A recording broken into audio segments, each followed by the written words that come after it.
학생부 종합전형, 흔히 학종이라고 하잖아요. 부모 재력으로 대학 가는 금수저 전형이다. 아니면 강남에서 비싼 컨설팅 안 받으면 무조건 떨어진다. 이런 이야기 정말 많이 들어보셨죠? 오늘 저희가 분석할 자료들을 쭉 보니까 이 말이 꼭 맞는 것만은 아니더라고요. 네, 맞아요. 오히려 가장 큰 오해가 바로 그 지점에서 생기는 거거든요. 학종의 본질을 돈으로만 보기 시작하면 뭐랄까 첫 단추부터 잘못 끼우는 셈이죠. 그래서 오늘 저희가 그 첫 단추를 제대로 한번 끼워보려고 합니다. 자료들을 관통하는 핵심 키워드가 딱 두 개 있더라고요. 바로 정보력과 방향성. 이 두 가지만 제대로 이해하면 돈을 들이지 않고도 입학사정관의 눈길을 사로잡을 수 있다는 건데 과연 이게 가능한 이야기인지 그 비밀을 한번 깊이 파헤쳐 보겠습니다. 좋은 접근이네요. 그 비밀을 파헤치려면 우선 학종이라는 제도의 설계도부터 들여다봐야 합니다. 정성평가와 정량평가라는 개념, 이 차이부터 짚고 넘어가야 하거든요. 저도 자료 보면서 그 두 단어가 계속 나오길래 유심히 봤습니다. 되게 중요한 개념 같은데 막상 들으면 좀 어렵게 느껴지잖아요. 자료에 이 차이를 아주 쉽게 설명하는 비유가 있던데요. 어떤 건가요? 네, 아주 직관적인 비유가 있습니다. 먼저 정량평가, 대표적으로 내신교과 전형은요. 학생들을 키 순서대로 줄 세우는 것과 같아요. 키 순서요? 네, 180cm 학생이 179cm 학생보다 무조건 앞에 서는 아주 단순하고 명확한 방식입니다. 내신 1.5등급이 1.6등급보다 우수하다. 이렇게 숫자가 모든 걸 말해주는 거죠. 정말 명쾌하네요. 그럼 오늘 우리가 다루는 학종, 즉 정성평가는 뭔가요? 키 순서가 아니라면요? 그건 종합 건강검진에 가깝습니다. 종합 건강검진이요? 네, 건강검진할 때 키만 재지는 않잖아요. 예를 들어서 키는 평균보다 조금 작더라도, 그러니까 내신 등급에 약간 낮더라도 근육량이 월등하거나 이건 탐구 역량이겠죠? 아니면 폐활량이 아주 좋으면 이건 기초 학업 능력이고요. 오히려 더 건강하고 잠재력이 높다고 평가할 수 있죠. 이게 바로 정성평가의 핵심입니다. 아하, 그러니까 3등급이라는 그 숫자표만 딱 떼서 보는 게 아니라 이 학생이 어떤 환경에서 또 어떤 노력을 통해서 이 3등급을 받았는지 그 배경과 과정까지 전부 스캔한다는 의미군요. 정확합니다. 그래서 환경이라는 변수가 아주 중요하게 작용해요. 가령 전교생이 50명뿐인 시골의 작은 학교에서 받은 전교 1등하고 한 학년에만 400명이 넘는 교육특구, 소위 말하는 강남 8학군 학교에서 받은 상위 10%는 그 가치가 다르게 평가될 수밖에 없습니다. 입학사정관들은 단순히 숫자로 줄 세우려는 게 아니거든요. 그 학생이 주어진 환경 속에서 얼마나 치열하게 노력하고 성장했는지를 보려는 겁니다. 환경 속에서의 성장을 본다니 그 성장의 과정이 가장 잘 드러나는 서류가 뭔지 궁금해지네요. 입학사정관들이 그 종합 건강검진에서 가장 유심히 들여다보는 소위 학종의 심장이라는 게 있다면서요? 네, 바로 세부 능력 및 특기사항, 줄여서 세특입니다. 세특이요? 네, 각 과목 선생님이 수업 중에 학생을 관찰해서 500자 내외로 기록해주는 항목이죠. 아니 근데 다른 기록들도 많잖아요. 성적표도 있고 수상 경력도 있고요. 그런데 왜 유독 이 세특이 심장이라고 불릴 만큼 중요한 건가요? 다른 서류들은 대부분 결과물, 그러니까 스냅샷에 가깝습니다. 스냅샷이요? 네, 시험 점수, 수상 기록 전부 특정 시점의 결과잖아요.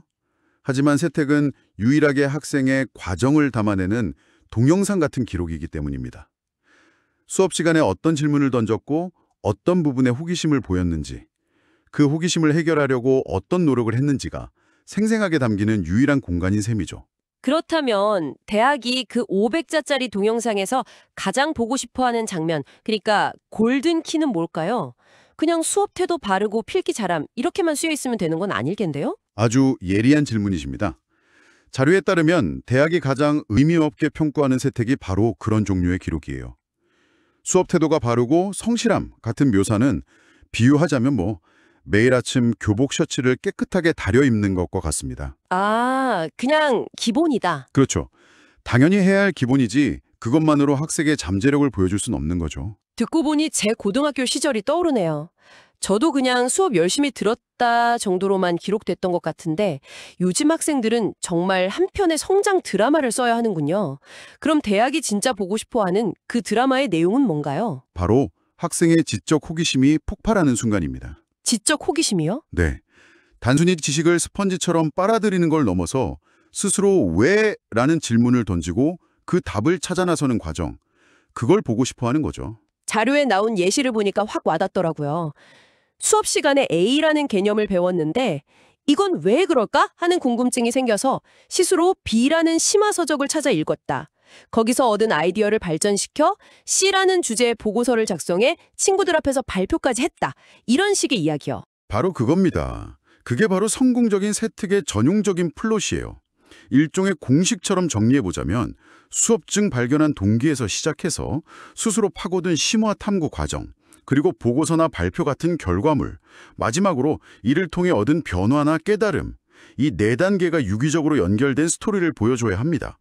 대학은 이 과정을 통해 학생의 자기주도적 학습 역량, 즉 누가 시키지 않아도 스스로 학습을 설계하고 이끌어 나가는 힘이 있는지를 확인하는 겁니다. 결국 세특은 학생이 주인공이 되어서 떠나는 짧은 지적 모험의 기록이어야 한다는 거네요. 그런데 이 모든 과정이 정말 멋지게 들리면서도 한편으로는 이런 모험을 혼자서 설계하기는 너무 어렵지 않나 이런 생각이 들거든요. 여기서 많은 분들이 가장 궁금해하는 지점으로 넘어가게 되는 것 같습니다. 바로 금수저 논란 말이죠. 그렇죠. 결국 부모의 경제력이나 정보력이 개입될 여지가 있는 것 아니냐는 의문이죠. 네, 바로 그겁니다. 그래서 첫 번째 질문을 바로 던져보겠습니다. 이건 정말 많은 분들이 거의 확신처럼 믿고 계시던데요. 아버지가 의사, 어머니가 교수면 그 분야로 진학할 때 무조건 유리한 거 아닌가요? 결론부터 말씀드리면 자료에 근거할 때 현재 시스템상으로는 불가능합니다. 블라인드 평가 때문이죠. 블라인드 평가? 이게 구체적으로 어떤 정보까지 가리는 건가요? 입학사정관이 학생 서류를 볼 때 부모의 직업이나 사회경제적 지위를 짐작할 수 있는 거의 모든 정보가 가려진다고 보시면 돼요.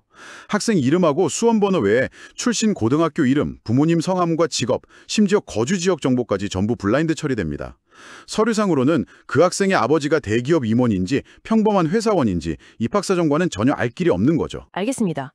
시스템적으로는 원천 차단되어 있다는 말씀이시군요. 그런데 여기서 두 번째 질문이 나옵니다. 좋아요. 부모 직업은 가린다 칩시다. 하지만 결국 비싼 컨설팅을 받아서 탐구 주제를 정하고 학생부 전체의 방향을 잡는 건 어떻게 막나요? 여기서 경제력 차이가 나는 거잖아요. 이 지점이 바로 정보력과 방향성의 문제와 직결되는 부분입니다. 그런데 정말 흥미롭게도 자료들은 하나같이 외부 컨설턴트가 정해준 주제가 오히려 독이 될 수 있다고 경고합니다. 독이 된다니요? 좀 의외인데요. 부모님들 입장에서는 지푸라기라도 잡는 심정으로 비싼 돈 들여 전문가를 찾는 걸 텐데 그게 오히려 아이에게 해가 될 수 있다니. 입학사정관들이 그걸 어떻게 알아채는 거죠? 베테랑 입학사정관들은 그런 만들어진 학생부를 귀신같이 알아챈다고 합니다. 몇 가지 특징이 있거든요. 첫째, 학생의 학년 수준이나 교과 과정과 동떨어진 너무 어렵고 전문적인 주제를 다뤄요. 고등학교 2학년 학생이 갑자기 석박사급 논문을 인용해서 보고서를 쓰는 식이죠. 누가 봐도 부자연스럽습니다. 아, 학생의 실제 지적 수준보다 너무 앞서 나간 옷을 입은 느낌이 든다는 거군요. 맞습니다. 둘째, 너무 전형적이고 유행을 타는 주제들이 많아요. 특정 시기의 컨설팅 업체들 사이에서 유행하는 그럴듯해 보이는 주제들이 있거든요. 사정관들 입장에서는 서류를 넘기다가 아, 이 주제 또 나왔네 하고 바로 알아보는 거죠. 진정성이 전혀 느껴지지 않습니다.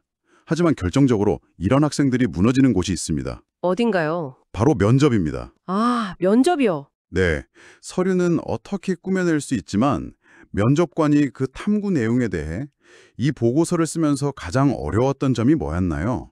라던가 참고했다는 그 논문의 핵심 주장에 대해 한번 비판적으로 반박해 보세요. 같은 심층 질문을 던지기 시작하면 미천에 드러날 수밖에 없습니다.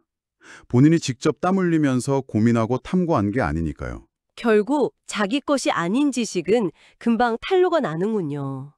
그렇다면 가장 강력하고 진정성 있는 탐구 주제, 최고의 세특 재료는 대체 어디서 찾아야 할까요? 그 비싼 컨설팅으로도 만들 수 없는 진짜 이야기는요. 놀랍게도 가장 가까운 곳에 답이 있습니다. 바로 교과서입니다. 교과서요? 정말요? 뭔가 거창한 논문이나 전문 서적이 아니라 매일 보는 교과서 말씀이신가요? 네, 바로 그 교과서입니다. 수업을 듣다가 생긴 아주 작은 궁금증, 교과서의 한 구절에서 시작된 의문. 예를 들어, 왜 교과서에는 이 현상을 이렇게만 설명하지? 다른 가능성은 없을까? 하는 그 질문에 꼬리를 물고 스스로 인터넷을 검색해보고 학과 도서관에서 관련 책을 찾아 읽고 선생님께 찾아가 질문하는 그 모든 과정 자체가 가장 강력한 탐구 주제가 됩니다. 그건 그 어떤 비싼 컨설팅으로도 만들어낼 수 없는 오직 그 학생만의 고유한 스토리이기 때문입니다. 정말 중요한 지점이네요. 결국 핵심은 외부에서 멋진 재료를 사오는 게 아니라 내 안에 호기심이라는 엔진을 어떻게 작동시키느냐의 문제였군요.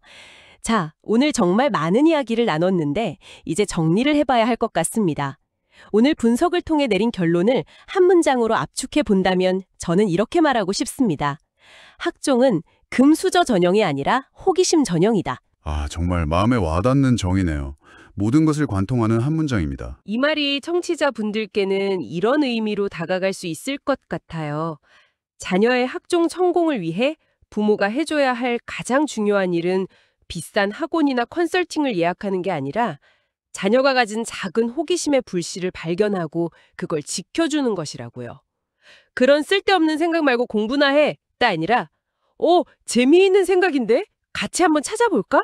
라고 말해주는 것이 진짜 지원이라는 의미겠죠. 맞습니다. 그래서 오늘 이 분석을 들으신 분들이 당장 실천해 볼 수 있는 아주 구체적인 행동 계획 하나를 제안하고 싶습니다. 오, 좋네요. 뭔가요? 오늘 저녁 자녀에게 이렇게 한번 물어보세요.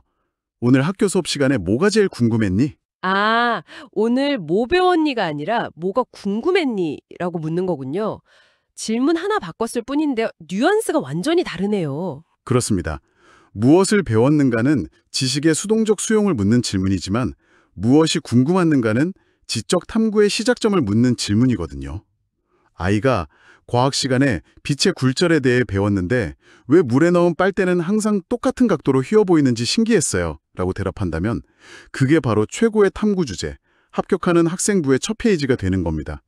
그 궁금증을 해결해 나가는 과정 자체가 바로 돈 한 푼 들이지 않고 만드는 최고의 스펙이니까요. 자녀의 호기심이 최고의 스펙이 된다.